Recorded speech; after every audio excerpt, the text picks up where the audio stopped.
My name is Ravi. I'm a senior principal engineer in EC2.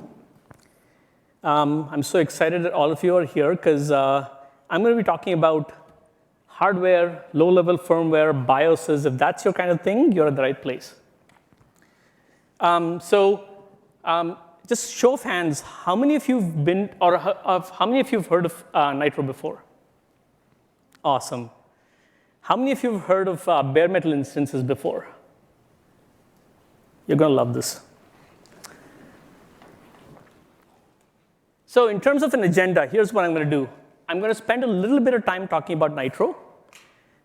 There is a 2019 video on YouTube that I did on Nitro.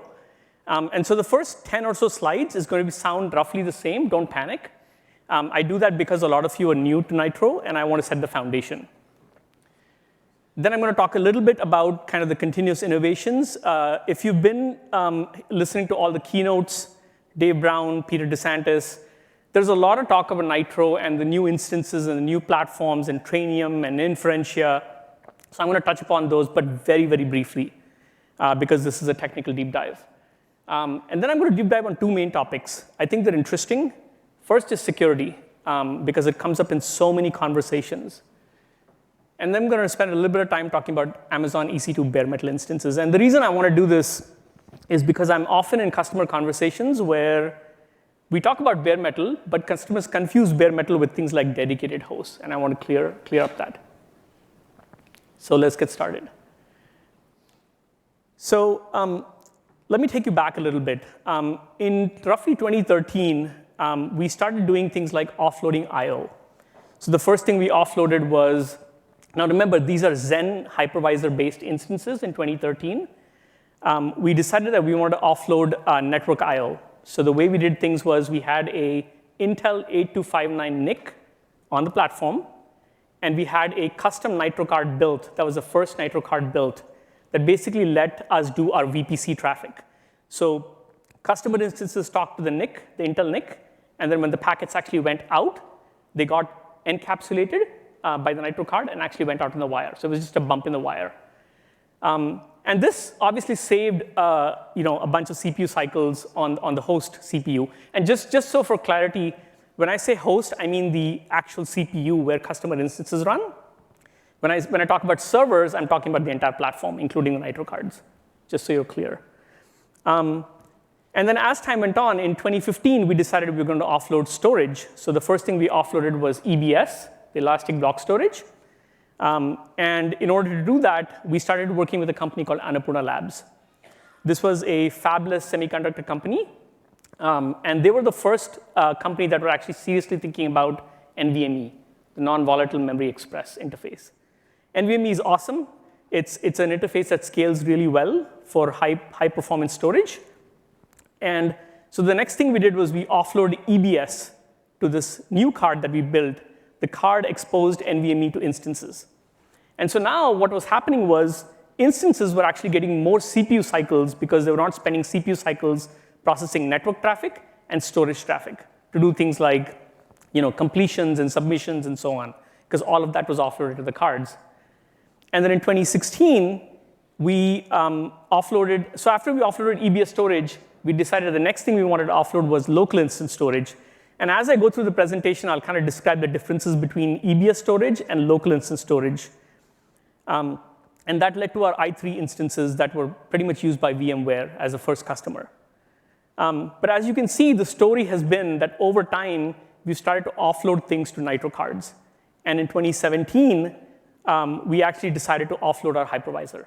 So things that were traditionally done in hypervisors were, take a physical box, carve it up into multiple instances or guest VMs, right? And do stuff for those guest VMs, emulate I/O, emulate the virtual machine, and so on and so forth. We decided to offload them to the Nitro Cards. And so that was kind of what led to Nitro. So Nitro is the underlying platform that actually powers all of EC2. The first Nitro instance that we launched was C5 in 2017. So if you've used a C5 2X large, you're running on a Nitro system-based hardware. So put simply, Nitro is basically purpose-built hardware, purpose-built software, purpose-built firmware to basically let us improve on our performance and security posture. It also includes a purpose-built hypervisor. But when we talk about Nitro, we talk about things in terms of a Nitro system. It's really three different things. The Nitro system consists of a series of Nitro cards. I kind of touched upon them briefly. A Nitro hypervisor that's purpose-built. It's actually based on Linux and KVM, but we've modified it pretty heavily for a reason. And the Nitro security chip in the middle of everything else. The Nitro security chip was built for a very specific reason, and you'll follow along as I go through the slide. So let's talk about the Nitro cards first. There are actually 4 different cards. And each of these cards is built for a specific purpose. Now, each of these cards have fundamentally an SoC, an ARM SoC. They're actually running some software on it. And for the most part, a lot of software is shared between these cards. It's common software. But each card specializes in one thing. There is a Nitro card for VPC. It does our virtual private cloud networking. There's a Nitro card for EBS. It does our NVMe-based storage. There is a Nitro card for instance storage. It does Nitro card it basically exports local instance storage to the instance. And then there is a card called the system controller, the Nitro controller. It's really the brains behind the whole Nitro system. So let's dive into each one of these cards now. So the Nitro card for VPC is a network card. If I physically walk into a data center and actually pull one of the servers out of the rack and take one of these cards in my hand, it would look just like any other PCI card. I mean, it physically looks like a PCI card. And if I hold it, it actually looks like a NIC. It's got a PCI interface on one end. It's got ports connecting to the network on the other end, right? Because that's what it does. It does networking. When it's plugged into a server, and when the server boots up, what the host hypervisor sees is a bunch of elastic network adapter virtual functions, right? So it uses SRIOV, but what the host sees is an ENA NIC, just like any other NIC. And so there's an ENA driver in the instance that actually binds to that NIC and basically says, I'm going to drive this virtual function. But the whole idea here is that we implemented this ENA interface because think about the problem where you have a data center and you're actually managing all these servers. And if you decide you want to upgrade your NICs from 1 gig NICs to 10 gig NICs, well, here's what you have to do. You have to take the 1 gig NIC out, put a new 10 gig NIC in. More than likely, you'll have to go change the drivers in the operating system, because that'll come with new drivers. And that's a huge pain to do at scale. Well, the ENA interface that we implemented is actually this common interface. It actually looks very similar to NVMe. There's completion queues, there is submission queues, there's MSIX interrupts going both ways. And so essentially what happens is the ENA driver loads, and it doesn't matter what generation of NIC we have. You could have a C5 instances, for example, support 25 gig. C5N instances support 100 gig. It's a brand new card that does 100 gig, but the instance driver is the same. So you could take a ARMI built for C5 and actually run a C5N instance and get 800 gig with the exact same driver. That was the whole point of the ENA NIC. But besides doing just standard networking, it also does all of the things that we expect from VPC, right? The virtual private cloud. The virtual private cloud, as you would expect, is a software-defined network. So it does things like encapsulation and decapsulation. So when your instance sends a packet in the transmit direction out, the packet hits the Nitro controller, hits the Nitro card for VPC. The Nitro card then encapsulates it into an overlay network and sends it out on the physical network. The other thing that the card does is security groups, right? This is firewalling. So you as a customer can launch an instance, use an API to say, I only want to allow traffic in the inbound direction, or I only want to allow traffic in the outbound direction. I only want to allow these ports to be able to talk to my instance. So it's a way to firewall your traffic. But all of that is actually implemented on the Nitro card for VPC as opposed to in the instance that's running on the CPU. Limiters is the other thing we do on the Nitro card. One of the goals we had is if you launch a C5 instance, it doesn't matter which AZ you're in or where on the rack you're in or what part of the data center you're in. We wanted to give customers consistent performance, bandwidth, and latency, right? Limiters is our way of basically saying we can actually provide that consistent latency no matter where you are physically in the network.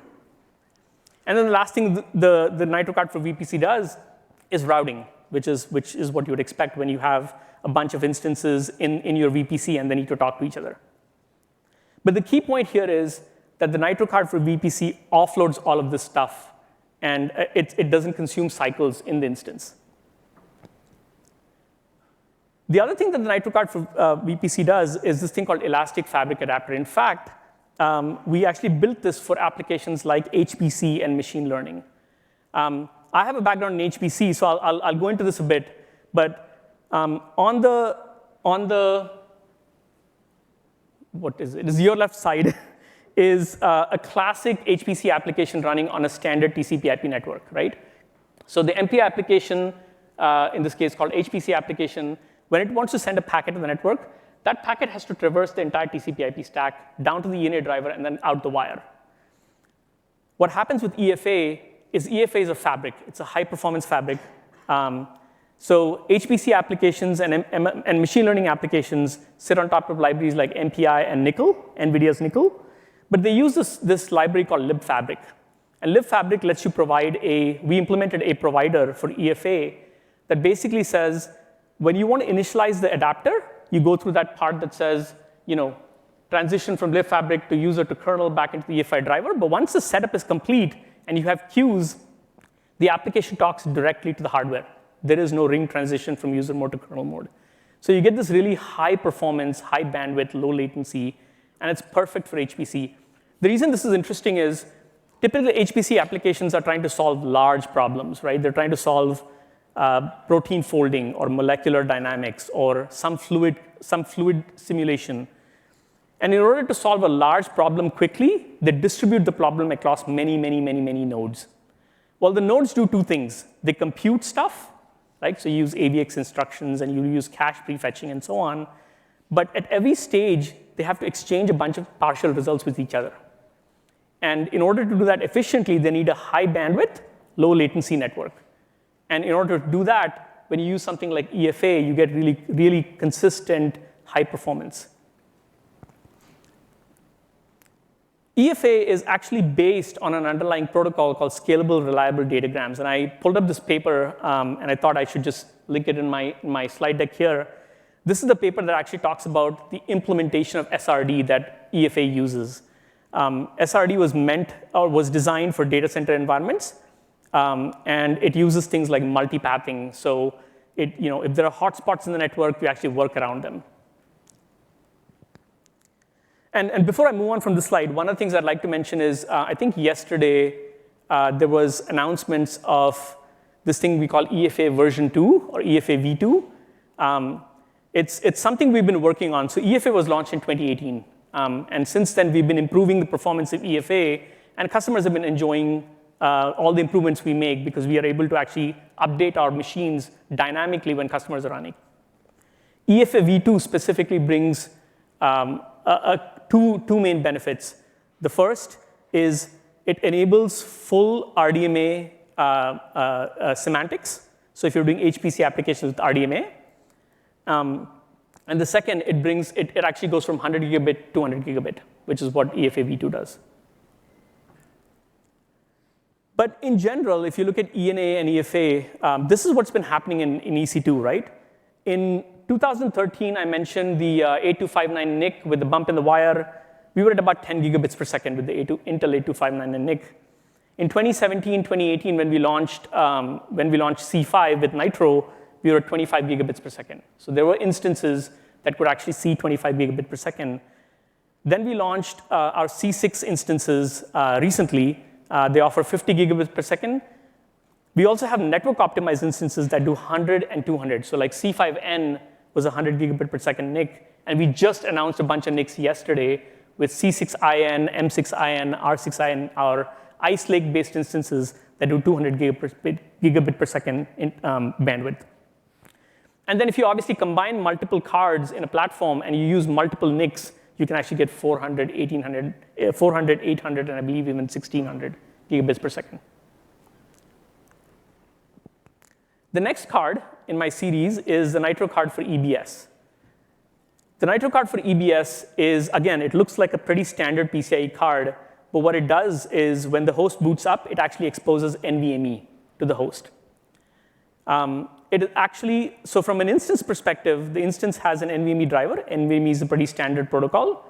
The instance driver talks to the card over NVMe. It submits requests, gets completions, and so on. The card itself actually implements block storage over a network. So when the customer instance is running on the host, talking NVMe, we actually take those requests and we ship them to our EBS servers on the far end of the network. What this gives you is durability. You can actually stop your instance or terminate your instance, but your disk that's sitting over your EBS volume on the back end is completely persistent. So you can come back the next day and say, I want to start a new instance and attach this volume to it. And so it's the mental model is you have your laptop, you've decided you want to go home for the day, you shut your laptop, doesn't mean your disk is destroyed, right? Your disk is persistent. The Nitro card for EBC does a few other things. It supports encryption. So if you actually use encrypted volumes when you launch an instance, all of the encryption happens on the card. It's actually offloaded to the card. And so we've been doing NVMe-based remote storage, basically NVMe over Fabric, for a very long time, at least since C5 launched. The Nitro card for instance storage, the mental model that I want to leave you with is imagine a server with a Nitro card and a bunch of disks hanging off of that Nitro card, so a bunch of SSDs, right? This is a card, if I were to look at it, it would have a PCI interface on the top and a bunch of NVMe interfaces on the bottom. From an instance perspective, again, you see NVMe, just like EBS. But in this case, when you actually write NVMe commands, you're writing to the local disks. So there is no network-attached storage. It's just local. You get great performance. However, the lifetime of the disk is tied to the lifetime of your instance. When you terminate your instance, we wipe the disks, right? And the way we wipe the disks is we obviously encrypt everything, and we basically throw the keys away.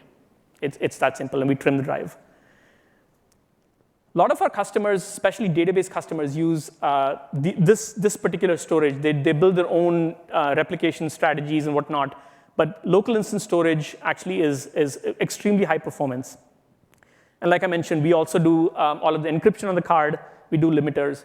One important thing that this Nitro card for local instance storage does is related to NVMe and NAND storage. The way NAND storage works is you can always go from a 1 to a 0, or you can go from a 0 to a 1 on NAND, but you cannot go backwards. So the more you write to NAND, the more it wears out. So there's this thing called wear leveling that needs to happen, where the FTL, it's a piece of firmware that lives in the NVMe controller that's constantly looking for new blocks to put your data. So every time you write data to your drive, it's looking for new blocks. And over time, because of use, these blocks wear out. The Nitro controller for instance storage does one additional thing, which is it keeps monitoring wear levels of the SSDs that are attached to the card to make sure that you don't have this performance cliff, right? What happens in the FTL is, as you're writing to these blocks and the blocks are starting to wear out, it's looking for a new block. And sometimes over time, that looking for a new block can take a very long time. And so from your application's perspective, when you open a file and you write to the block, it takes a very long time because it needs to look for a new block. And so as the drive gets worn out, you start seeing performance degradation to the point where you actually fall off a cliff. And so before that happens, we actually monitor these drives because we have monitoring software running on these cards. And we basically take it out of production. The last, well, not the last, but one of the cards is the Nitro Controller. The Nitro Controller is the brains of the Nitro system. And I will tie all of these cards together very, very quickly in a picture, because if it's not super clear to you, it will be in a minute. The Nitro Controller is the card that actually interfaces with the EC2 control plane. So, and I'll show you an example of what happens when you launch an instance as a customer, how it goes through the Nitro Controller, and what happens with the Nitro Controller. It's the card that basically coordinates with all the other cards in the platform. So oftentimes we'll have a server with a Nitro Controller and multiple Nitro I/O cards for networking and storage. The Nitro Controller card basically talks to the other cards. So think of it as a cluster of cards in the server. The Nitro Controller also coordinates with the Nitro Hypervisor. It's that thin layer of software that's running on the host, the x86 or Graviton CPU. And the Nitro Controller also coordinates with the Nitro Security chip, which I'll get to in a minute. So the Nitro Security chip, there was a very specific reason why we built this thing. If you think about a server today, any modern server, the server has many, besides the host CPUs, it has memory DIMMs, it has a baseboard management controller, or BMC, it has multiple microcontrollers that are doing things like keeping track of temperatures, keeping track of fan speeds, and so on and so forth. Each of these controllers is typically running some form of firmware, right? And when you power on the machine, that firmware has to load from somewhere. That somewhere is usually a flash chip sitting on the motherboard. Well, traditionally, if you're running a server in a data center, that firmware has to be updated. There could be bugs, there could be security bugs, there could be just crashes and so on. So typically, the way these updates are done is you log on to your host and you run some tool, and the tool basically says, I'm going to flash that new firmware over an I2C bus or over a SPI bus. Well, after we offloaded everything, we realized very quickly that we don't actually have to do that because we don't have to be on the hypervisor to do it. We have a Nitro Controller. So the Nitro Controller now is in charge of actually updating these firmware flashes. And one of the things we decided was, since we don't have to support the legacy requirement of updating the firmware from the host, we can actually just implement a chip that sits in front of every I2C bus and every SPI bus, and basically takes all the right transactions and throws them away. So if you're a customer running on the host, there is no way you can actually get to one of these SPI flashes. It's just a security feature, right? Nobody can muck with the SPI flashes on the platform, and that basically guarantees that the platform is secure every time it reboots. The Nitro Security chip does another thing, which is every time the platform reboots, the Nitro Security chip holds the CPU, the x86 or the Graviton, in reset. It holds it reset, and then basically says, let me verify every single SPI, make sure it matches what I expect it to match, and if it doesn't, I'm going to overwrite it with what I think it should be. So even if we've had a kind of a vulnerability where one of these writes from the host is actually able to get to a SPI, it will get overwritten on the next reboot. So pictorially, this is what it looks like. So imagine you're a customer, you're running on the instance, you're running inside an instance on the CPU. The Nitro Security chip, like I said, is sitting on all of the I2C buses and the SM buses, and it basically says, I'm not going to let any instance running on this box get to any of the SPIs. The last component, before I tie everything together, is the Nitro Hypervisor. The Nitro Hypervisor is based on Linux and KVM, but we made a very conscious choice to simplify it. We don't need things like SSHD. We don't need things like systemd. We don't have a network stack in the hypervisor at all. There's no need for the hypervisor to talk to the network because the hypervisor is only allowed to talk to the Nitro Controller. And the reason we also made this simplification is it's very easy to reason about what the hypervisor is doing. It does one thing, which is program hardware for virtualization, carve up memory and CPUs, and get out of the way. We also call it a quiescent hypervisor. That's the exact word I used. And the reason we call it a quiescent hypervisor, if you're Linux, if you guys know how Linux system calls work, is if you open an application and you make a system call, Linux system call, like open to open a file, you make a transition from user space to kernel space, and that's the only time the kernel is invoked. If your application doesn't make any system calls and is simply executing application code, you don't actually make the transition from user space to kernel space. That is the case with the Nitro Hypervisor. When an instance is running and it doesn't actually need any support from the hypervisor, it just keeps running. The Nitro Hypervisor just stays really, really quiet. And the reason we did this is we didn't want threads running around, stealing CPU cycles, and so on. The goal was to get the Nitro Hypervisor's performance to be practically bare metal. We've actually had benchmarks where customers have run benchmarks and said, I'm going to run this benchmark on a bare metal machine and run it on your C5 instance, which is running on top of the hypervisor, and the performance is virtually the same to a very long tail latency. So let me tie this all together for you, right? So imagine you've got a server that looks like the picture here. It's a Nitro host. And imagine you just launched an R6GD instance. And the reason I picked R6GD is it's a memory-optimized, Graviton-based instance that uses local instance storage, the D. And it's a 16x large, so it uses 64 cores. The first thing that happens when you, as a customer, says, AWS space EC2 space run instances -- instance type R6GD.16x large, is the EC2 control plane gets your request and says, OK, let me find you a host where your instance can start running. So it looks at the capacity in EC2 in your AZ of choosing. Let's say it's US West 2. It says, I'm going to find capacity in US West 2 and find the right host. It then sends a command to the Nitro controller on that host. And when I say it sends a command, this is actually an API call that the control plane makes. And I'll describe this in a lot of detail when I get to the security section. The Nitro controller then says, I'm going to carve up a bunch of memory and a bunch of CPUs for this instance type. And then I'm going to talk to the Nitro hypervisor and tell it to actually launch this instance.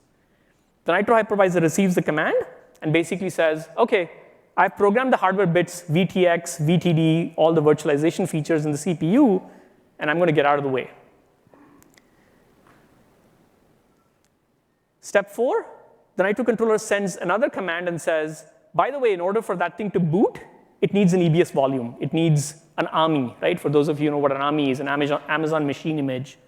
So I'm going to take an image that the customer has chosen, Amazon Linux, Ubuntu, Windows, even Mac OS. I'm going to take an image, I'm going to put it on EBS volume, and I'm going to attach it to the instance on this machine. And that's what the Nitro controller does. It exposes NVMe to BIOS on the machine. The Nitro controller then sends a command to the hypervisor and says, hey, you know that instance, that EBS volume that just got attached? Expose it to the instance using SRIOV, right? So that the instance can talk directly to the hardware and bypass the hypervisor. That's what step 5 is. Step 6, the control plane says, great, I've set up all I/O. You've programmed the hardware to do all of the VTD functions and all the VTX functions. Make the instance runnable. And as soon as it says that, the instance starts running, and eventually you get to SSH into it. But through the last few minutes of my talking, you could probably see how we've had multiple generations of Nitro cards for networking, for storage, multiple Nitro controllers, actually. And that gives us this broad selection of instances for various workloads, right? Network-bound workloads, I/O-bound workloads, compute-bound workloads. Across Intel, AMD, ARM, our Graviton CPUs, and now Mac OS and Apple. We have instances that go from like half a gigabyte all the way up to 24 terabytes in size for the high memory SAP instances. We have instances that support 25 gigabits of networking all the way out to like 800 gigabit per second of networking. In fact, if you looked at the slide from like a couple of years ago, that 575 number was like 200, right, when we first launched Nitro. In fact, this slide didn't have things like Apple on there. It didn't have things like networking up to 1,600 gigabits. It just shows you how quickly we're able to innovate because we have these building blocks. I won't go over the slide because, like I said, all of our execs have talked about this in depth. There's probably awesome recordings of it. But I want to quickly touch upon the fact that we have our 6th generation CMR instances, which support 80 gigabits per second of EBS bandwidth, 200 gigabits per second of networking. C7GN, we just announced it yesterday. It's our Graviton-based 200 gigabit per second networking instance. R7IZ is our first Intel Sapphire Rapids-based instance that is this high-frequency 3.9 gigahertz part. It's 15% better performance compared to the previous generation. And Inf2 and Mac2. And I'm going to dive into Mac2 a little bit because I was the lead engineer for Mac2, so I'm super excited about that one. So now that I've given you kind of the building blocks, let's talk about security. Keeping our customers' workload secure and confidential is like our top priority in EC2. And we often get into these conversations with customers about how we keep things secure and so on. AWS is responsible, and security is like a shared responsibility. AWS is responsible for security of the infrastructure, everything I just talked about. The customer, you, are obviously responsible to make sure that the instance and its OS is patched. Make sure that you don't expose your instance to the world. You do all the security groups and everything else, right? That's something we can do. And before I go further, I should mention that this talk is about Nitro. We take security very seriously. In fact, all of our Zen-based instances, the C5, anything before C5, the C4s and the C3s are also very, very secure. They just use a different set of policies, right? In the past year, this phrase, confidential computing, has been coming up a lot in the industry and in customer conversations we have. We've observed that a lot of people also talk about different technologies that solve different problems, and this has led to a lot of confusion. But when we take a step back and we actually get into customer conversations about confidential computing, the first question we ask actually is, who are you protecting your data from? Like, that is the key question. The most important dimension that customers tell us often, every single time, is we want to protect our data and our code in two scenarios. Scenario number one, from other instances running on the same physical box. It's a multi-tenant box. And from you, the cloud service provider, us, right? And we really think of that problem as dimension one. We want to make sure that we don't ever see your data. We don't ever see your code. We just think of it as radioactive. We don't want to touch it. We don't want to see it. That's the whole point of the Nitro system. There's also a set of customers who talk to us about a second dimension of security, and that is around making sure that their users who are actually on the instance can't get to highly sensitive data. So they want to divide their data into two parts, most trusted and less trusted. And they want to make sure that people who are able to SSH into the instance can't get to this highly sensitive data. They want to partition the data into two separate classes. And this is where I'll talk about Nitro Enclaves and what Nitro Enclaves does and how it solves that problem. So I'll go over kind of dimension one and dimension two. So let's start with dimension one. From everything you've seen so far about the Nitro Cards and how we've had this secure hypervisor that's minimal and so on, the first thing that you notice is that there is physical separation between where customer instances run on the host CPU and where our software runs on the Nitro Cards. It's physically separated. The second most important thing is when the servers actually boot up, they go through a measured boot process. So the Nitro Controller, the brain of the machine, comes up, starts from a secure place, from a secure ROM, and then starts measuring every single stage of the boot process. It's like a pretty standard measure boot. But the key thing is that all of our software lives on an SSD that's attached to the Nitro Controller. I've shown it that little picture next to the Nitro Controller. And only if the measurements match, the measurements are actually, so each stage measures the next stage and extends those measurements in a TPM, Trusted Platform Module, that's on the Nitro Controller. And at the end of the boot process, if the measurements match what we expect, the encryption key that encrypts the drive that has all of our software is provided to us, and we can decrypt the drive and actually get to the software. If the measurements fail, which means somebody's tampered with the firmware, you can unencrypt the drive. And if you can't decrypt the drive, there is no way you can launch an instance on this machine. It's just a dead brick at that point. So by ensuring that the firmware on the machine is exactly what we expect, and that the drive is encrypted and all of our software is careful, we can ensure that the machine is exactly in the state before it is able to launch any customer instances. I talked about the Nitro security chip. I mentioned that the Nitro security chip sits on every bus and makes sure that the customer instances can never, ever write to any spy flash on the platform. But the second thing it does is that when we actually reboot the machine, it comes up and holds the CPU reset, measures everything, and then says, if everything is OK, I'm going to release the CPU from reset. If things fail, it's just a brick. Secure boot is so important to us that we actually worked with some folks in academia.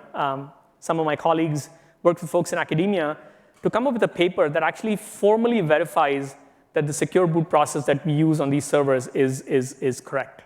And that's this paper I wanted to link in case you want to read it offline. Continuing down dimension 1. Now, you must be wondering, I talked about software, I talked about this drive, and I talked about software being encrypted on this drive, and so on. Well, that software is software that folks like me write, right? So we write software. It's obviously reviewed extensively. We go through multi-party reviews every single change. The software also goes through our build pipeline, and our build pipeline signs that software with a key that is private to the build pipeline. Like, I, as an individual, no matter how senior you are, I cannot, for example, make a change and say, I'm going to target a production server. I'm going to build that software and push it to that production server and deploy it. It just cannot happen because when that software is deployed to that production server, its signature is verified. And I just don't have the private key to sign it with the production key. So when that software is actually deployed to a machine, and when that software package is extracted, the signature verification fails, and it'll reject my package. So the only way to get software deployed to machines is if it's built by our deployment pipeline, and that deployment pipeline holds a key that is private to the deployment pipeline. The other thing that we do almost on a weekly basis is we do something called live update. So let's say we find that we want to push a new feature to our customers, or we want to push a security fix or a bug fix. We can actually update most of the software components I mentioned, networking, storage, hypervisor, et cetera, and push it and update our Nitro controllers or our Nitro cards while customer instances are running. So it's like we're basically updating software from underneath you. And it does not impact customer instances. You keep running, you keep doing storage, you keep doing networking. This gives us a really cool way of updating the software and making sure everything is OK. I also mentioned on a lot of the Nitro cards that I talked about, I mentioned we do encryption. We do encryption of storage at rest. We do encryption of networking, and so on. All the keys for that encryption is stored in the TPM on those Nitro cards. So it's secure storage, and it cannot leave. It's not like we write it to the drive, and it just sits there. Finally, as a defense in depth, a lot of our instances, especially our more recent instances, support things like total memory encryption, or a Graviton has encryption by default. This protects you from physical attacks, like a DCO tech or a technician walking up to the server and pulling out the DIMM that has your memory contents, right? So the memory actually is encrypted at rest in the DIMM. This is very important to us. The Nitro architecture is built such that it doesn't matter who you are, it doesn't matter who your seniority is, even if you're a VP, you cannot SSH to a physical box. It just doesn't exist. This was a huge security bar raiser for us compared to our Xen instances. On Xen instances, there is something called a DOM0, which is a special DOM. You can actually SSH into DOM0 and do things. You can look at logs, you can look at debug messages, and so on. That just doesn't exist on Nitro. The Nitro controller exposes a hardened API. It's a REST API that the EC2 control plane calls and sort of passes in parameters. The Nitro controller validates the parameters and returns a response. And the API is actually encrypted, so there's actually a TLS session between the EC2 control plane and the Nitro controller, so it's an encrypted transaction. It's authenticated. There's actually tokens in that API that says, yes, you are allowed to talk to this Nitro controller. And even I can't walk up to a production box and say, oh, do something funky over the API. I don't have the tokens. It's authorized, and everything is logged. So all the interactions that happen between the EC2 control plane and the Nitro controller are actually audited and logged. So we can go back and look and see what happened. And we use the principle of least privilege. So for example, the EC2 control plane that I show here is actually really the control plane that launches instances. There is a storage control plane. There is a networking control plane. It's really 3 components. Each of them has a restricted set of API calls that they can make, and that's it. They can't do anything more. Lastly, none of these APIs, and we go through this like every so often, we'll go look at these APIs over and over. none of these APIs ever expose customer memory or customer content. They just don't expose it. The second dimension, so with the first dimension, the things I just talked about, we're basically saying there is no way for an operator or a service, an operator like myself, or a service to actually get customer content. You can't SSH to a box. You can't just do weird things. The software that's running on there is trusted because it's built by our system. The firmware is trusted because it's measured, and so on. The second dimension is Nitro Enclaves. An enclave is basically a isolated, hardened virtual machine. In fact, it uses the same underlying VMM technology that we use for virtual machines. Think of it this way. Imagine you just launched a C5 8x large instance with, I'm just going to make up a number, 16 vCPUs and 32 gigabytes of memory. And then you SSH'd into that instance and said, carve out 4 vCPUs and 8 gigs of memory and create an enclave from it. We launch another virtual machine next to the main parent virtual machine with 4 vCPUs and 8 gigabytes of memory. And that thing boots into a Linux-like environment, but it's very, very limited. And that instance uses the same virtualization technology as any of our other instances, uses VTX and VTD for isolation. But more importantly, it has no storage. It has no networking. The only thing it can talk to is it has a thin straw between itself and the parent instance. It's called a VSOC. Why is this useful? Well, that instance, when it comes up, it actually makes up a public-private key pair. And the private key in that key pair stays in the enclave. It never leaves the enclave. The public key is actually exported as part of an attestation report. So now you can do things like, I can prove that the enclave is actually what you think it is. There's an attestation report with measurements. And you can actually say, these are exactly the measurements I expect because I know exactly what the enclave has in it in terms of an application. And now you can do secure things inside the enclave. So let me give you an example. Here's an example of a customer doing multi-party collaboration. So imagine a credit card company and a retailer. And they want to basically build some kind of analytics, right? So they have customers. They want to look at credit card transactions and see what people are purchasing and so on and so forth. But they don't want to share that data with each other. They want to keep the data completely separate. So what happens is they both will write applications that will eventually go into an enclave. They will build the enclave image with the applications. They both will review the application and agree that it's OK, it's safe, and that they're not kind of stomping on each other. And then once they build the application, they get a set of measurements. And that is the expected measurements. So when the enclave launches, it gets a secure hash measurements out. They can verify it's the same measurement. Now, each one of them can encrypt the secret data that they want to send inside the enclave with the public key of the enclave. They both can send their own individual data. That data, as it goes to the parent instance and then eventually into the enclave, can only be decrypted by the enclave because nobody else has a private key. And once the data is decrypted, it can be processed by the application in the enclave, and the results can come out. I'll touch upon the next two really quickly. We also implemented, I think we announced this last year, we also implemented UEFI Secure Boot. I'm sure you guys know what UEFI Secure Boot is. If you're running on premises, more recently, customers have had operating systems that actually come up. There's a secure boot chain. It actually measures, it actually verifies the signature of each stage in the bootloader and the grub, like operating system bootloader and so on. And if everything is OK, that actually boots into the operating system and so on. So the reason we implemented this was a lot of customers said, hey, I've got UEFI Secure Boot on premises. How do I bring that capability to EC2? Same thing with Nitro TPM. A TPM is a trusted platform module. We have TPMs on Nitro controllers that I mentioned. But for instances, when you launch an instance, we actually expose a TPM device. And so with that TPM device, you can do things like extend measurements as part of your boot process.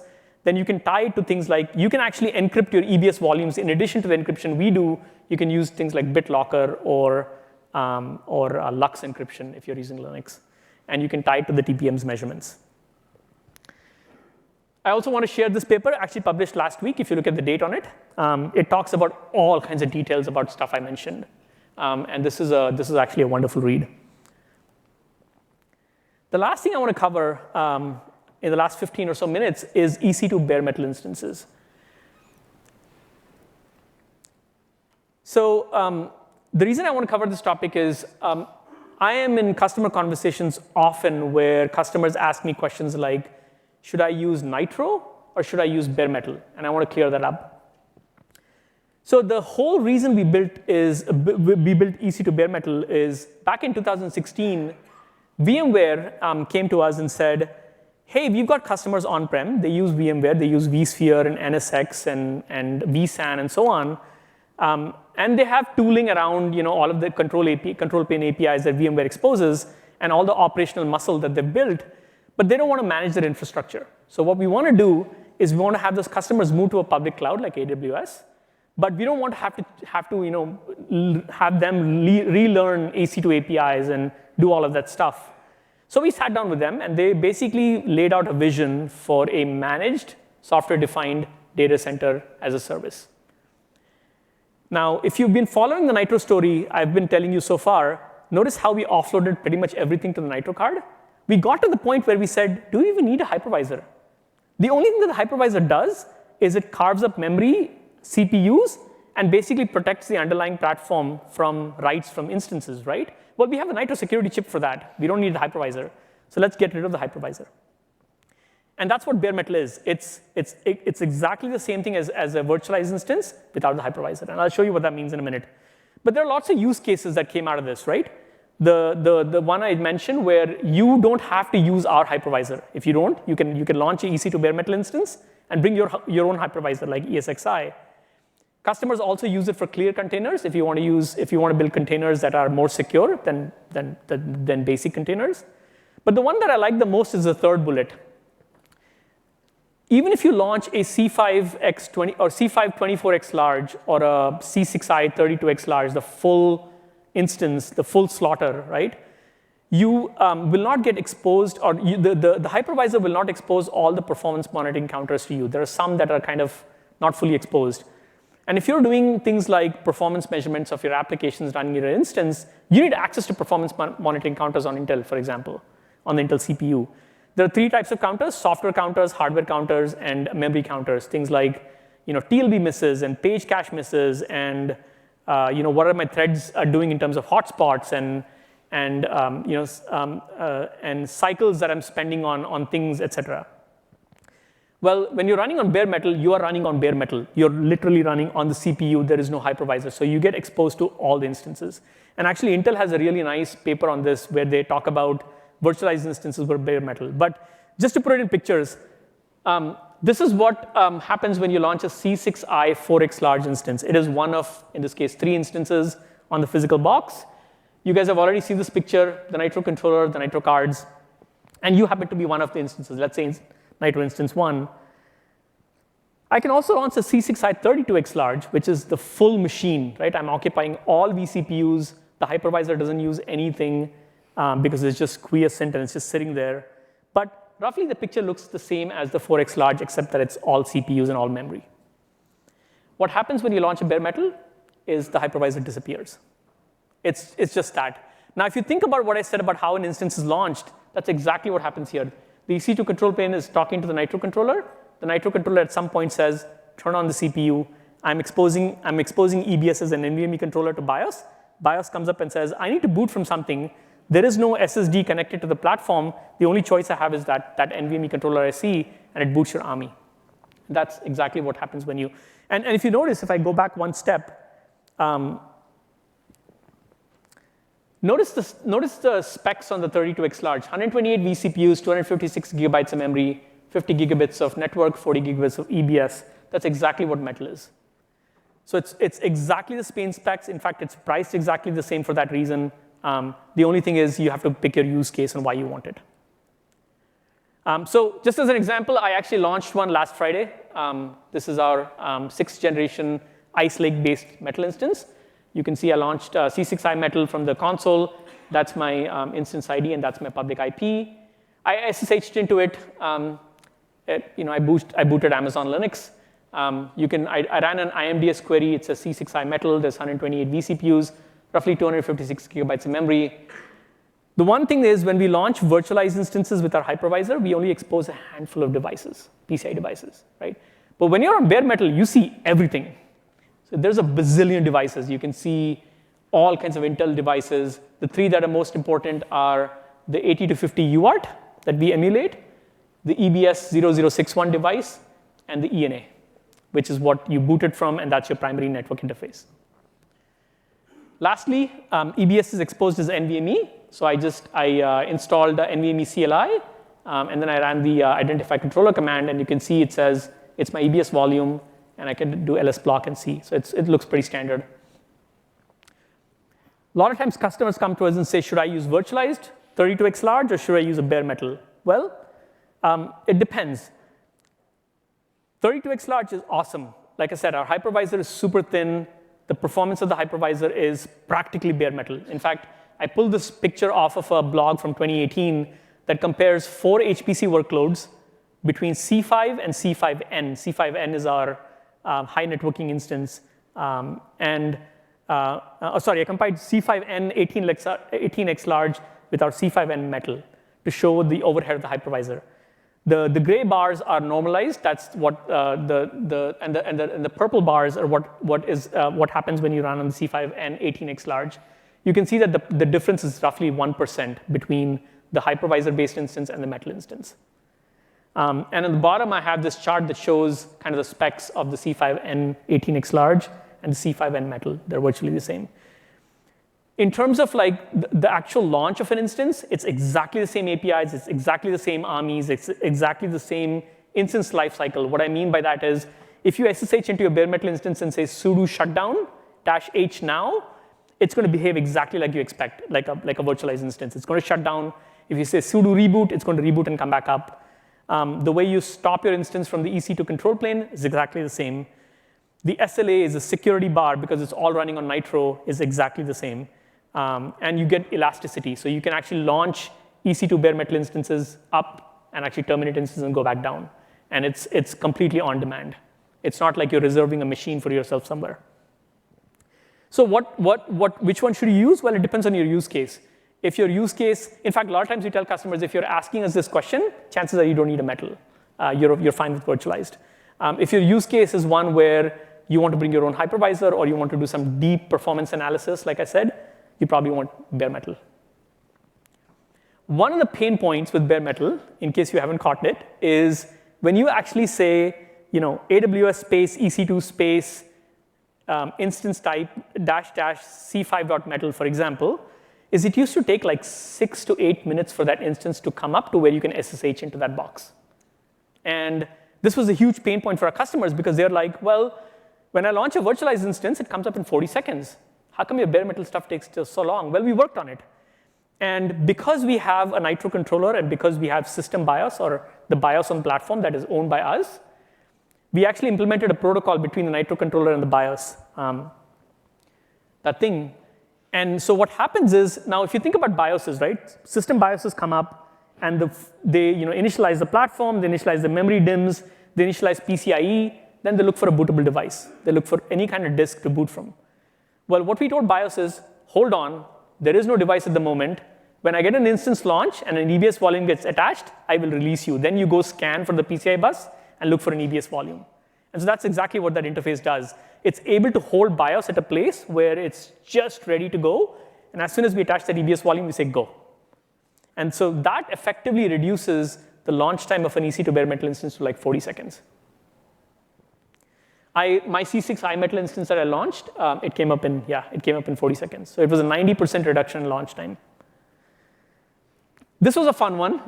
In 2019, a lot of customers were coming to us saying, you guys have Linux and you guys have Windows. You guys had Linux and Windows forever.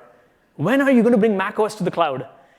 And the challenge we had was, in order to bring macOS to the cloud, macOS will only run on Apple-branded hardware. So the challenge was, how do you bring Apple-branded hardware into the cloud? Well, we have Nitro. And I was the lead engineer. I actually built this thing.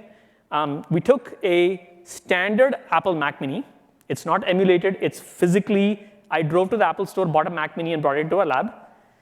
We actually connected the Nitro Controller over Thunderbolt. We connected the HDMI port and the USB Type-C port to emulate keyboard, video, and mouse. And that's what it looks like.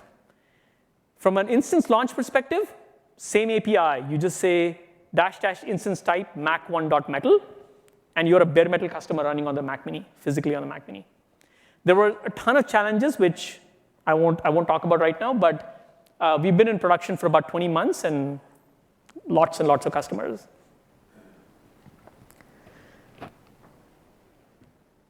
This is a chart that I won't go over completely, but the point of this chart is that in terms of elasticity, scalability, flexibility, security, you should think about EC2 bare metal instances exactly the same as virtualized.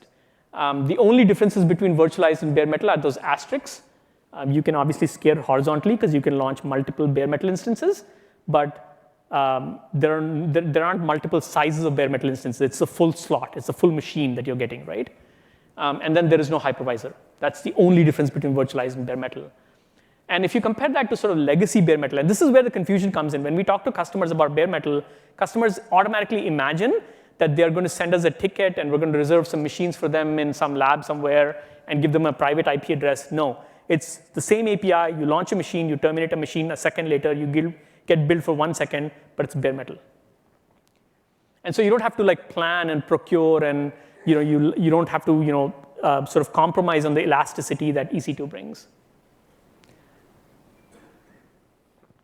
Finally, my last slide, related breakouts. There are actually some really cool sessions on things related to Nitro and the silicon innovations where they'll talk about Inferentia and Graviton and Trainium.